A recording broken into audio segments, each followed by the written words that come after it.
Good morning. These are your BYU-Idaho radio morning headlines for Tuesday, February 25th, 2025. Thanks for listening. I'm Brianna Latouche. The Idaho Department of Water Resources is looking into the possibility of creating a water district in the Teton Basin. To start the process, the department will hold a public information meeting to gauge the community's interest and gather input.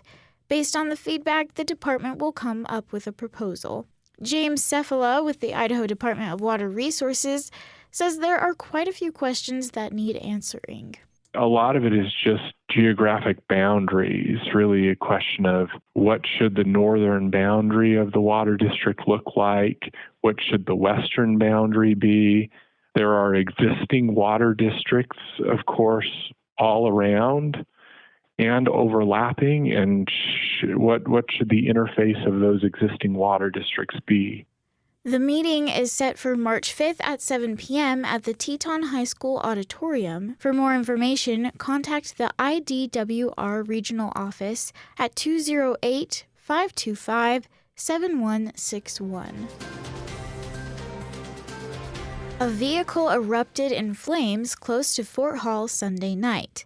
Idaho State Police says a 21-year-old from Idaho Falls was in a 1997 Chevrolet truck going south on I-15 when it caught fire.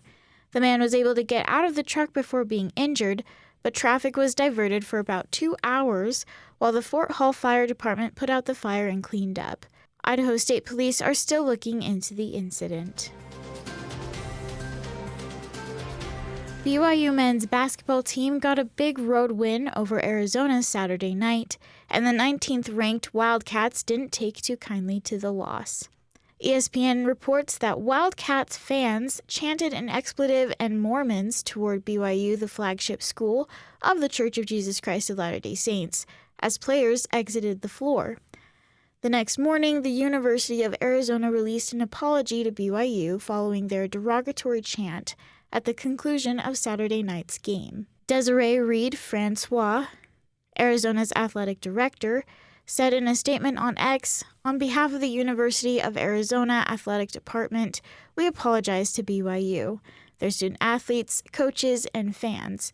The chant is not reflective of who we are and should not have happened." The game was close throughout, with neither team leading by more than 4 points in the entire second half. BYU ended up winning the game 96-95 and is now ranked 25th in the Associated Press poll. These have been your BYU-Idaho radio morning headlines for February 25th, 2025. Thanks for tuning in. More news, interviews, and great content are available on our podcast feed. Search for BYU-Idaho radio on your favorite podcast apps. We're on SoundCloud, Spotify, and Stitcher. You can also ask your smart speakers to play KBYI 94.3 FM.